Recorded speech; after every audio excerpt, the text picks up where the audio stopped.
আমার স্বামী যখন অসুস্থ হয়, মানে যে কোনো কিছু জ্বর ঠান্ডা, তখন আমি তাকে বারবার জিজ্ঞেস করি এখন কেমন লাগতেছে, ওষুধ দিব, কিছু রান্না করে দিব, কি খেলে তোমার ভালো লাগবে। বলেন কি? মাথা টিপে দেই, পা টিপে দেই, বাহিরে গেলে বারবার ফোন করে খোঁজ নেই কেমন লাগতেছে, কি অবস্থা এখন।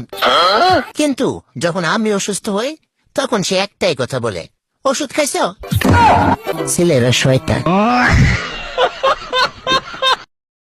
ভাই আপনার বউ কি করে? কিছু করে না, সারাদিন খালি খায় আর ঘুমায়। তা আপনার বাচ্চাদের দেখাশোনা কি করে? ওই করে, ওর তো কোনো কাজ নেই, সারাদিন খালি খায় আর ঘুমায়। ও তাইলে আপনার বাসায় রান্না বান্না করার জন্য কাজের লোক আছে মনে হয়, তাই না? না না, ওই করে, ওর তো কোনো কাজ নেই, সারাদিন খালি খায় আর ঘুমায়। তাহলে নিশ্চয়ই আপনার বাবা মার সেবা যত্ন করার জন্য লোক আছে।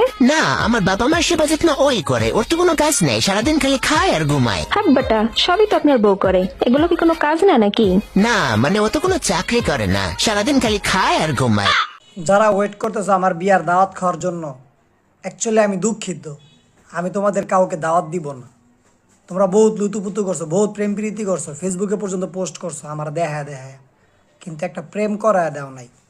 এখন আবার আমার বিয়ার দাওয়াত খাওয়া লেগে বরিছি কি লেগে ফাউল পোলা পাইন করেনকার ছক বেটা। বেঁচে থাকতে থাকতে আমাকে ফলো করো। আমি একবার মরার পর যদি তোমাদেরকে ফলো করা শুরু করি, তাহলে এই হুজুর ওই হুজুরের কাছে ওই তাবিজ নিয়ে হুশ পাবা না আমার কাছ থেকে পিছা ছুড়ানোর জন্য। বুঝতে পারছো? বেঁচে থাকতে থাকতে আমাকে ফলো করো। আমি মরার পর ফলো করলে কিন্তু তোমাদের খবর আছে।